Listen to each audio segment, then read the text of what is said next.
আসসালামু আলাইকুম। চোখ কপালে উঠে যাবে। যদিও এই ঘটনার পর থেকে আওয়ামী লীগ বারবার একই বক্তব্য দিয়েছিল যে আবু সাঈদের মৃত্যু পুলিশের গুলিতে হয়নি, স্পট থেকে আবু সাঈদকে নেওয়ার সময় ভিন্নভাবে তাকে হত্যা করা হয়েছে। কিন্তু দীর্ঘ 1 বছর পর রাষ্ট্র কর্তৃক নিয়োজিত বা নিযুক্ত আইনজীবী মোহাম্মদ আমির হোসেন যে বক্তব্য দিলেন, সেই বক্তব্য আমিও এই প্রথমবার শুনলাম। আর এই বক্তব্য শুনে আমিও একটু ধাক্কা খাইছি। মোহাম্মদ আমির হোসেন বলছেন যে আবু সাঈদকে মৃত্যুর ভিডিও বা হত্যা করার ভিডিও সেটা এআই দিয়ে তৈরি। আওয়ামী লীগ কিন্তু এআই দিয়ে তৈরি এই কথা কিন্তু একবারও বলে নাই।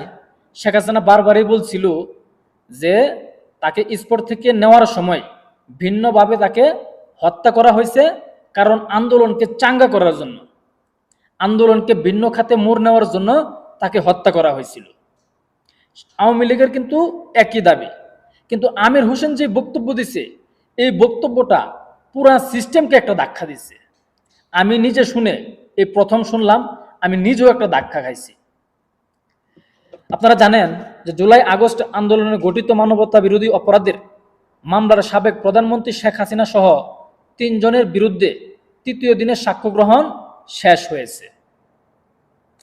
বুধবার 6 আগস্ট বেলা 11টার পর থেকে বিকেল 3:30 পর্যন্ত আন্তর্জাতিক অপরাধ ট্রাইব্যুনাল সাক্ষ্য গ্রহণ কার্যক্রম চলে। মাঝখানে কিছুক্ষণ বিরতি দেওয়া হয়। এদিন সাক্ষ্য দেন 2 প্রত্যক্ষদর্শী। তারা হলেন বেগম রোকেয়া বিশ্ববিদ্যালয়ের শিক্ষার্থী রিনা মুর্মু এবং এনটিভির রংপুর প্রতিনিধি AKM মইনুল হক। তারা 2023 সালের 16 ডিসেম্বর সংগঠিত আবু সাঈদ হত্যাকাণ্ডের আগের ও পরের পরিস্থিতি আদালতের সামনে তুলে ধরেন। সাক্ষ্য গ্রহণ শেষে আসামি পক্ষে রাষ্ট্র নিযুক্ত আইনজীবী মোহাম্মদ আমির হোসেন 2 সাক্ষীকে জেরা করেন।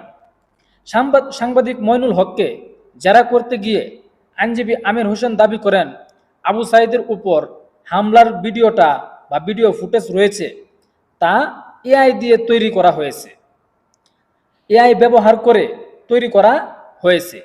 তবে মইনুল হক এই দাবি অস্বীকার করে জানান, ফুটেজটি তিনি নিজেই ধারণ করেছেন এবং সেটি সম্পূর্ণ সত্য। এখন এই যে আইনজীবী আমির হোসেন এই দাবি করলেন সেটা এআই দিয়ে তৈরি, সেটা কিসের ভিত্তিতে দাবি করলেন সেটা আমরা গণমাধ্যমে দেখতে পারিনি।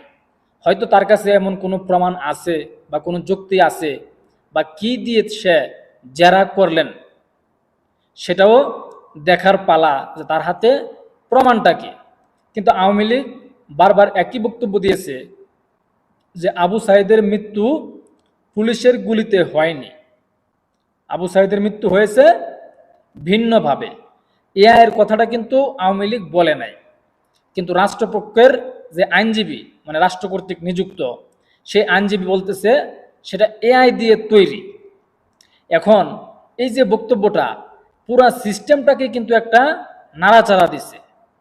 তো দেখা যাক যে পরবর্তী পদক্ষেপে কি হয় এবং আইনজীবী আমির হোসেন কিসের দ্বারা কিভাবে সে এআই দিয়ে তৈরি এই বক্তব্য দিলেন, তার প্রমাণ কি, সেটাও যেন জনসম্মুখে প্রকাশ করে এবং তাকে আহ্বান জানানো হচ্ছে প্রকাশ করার জন্য।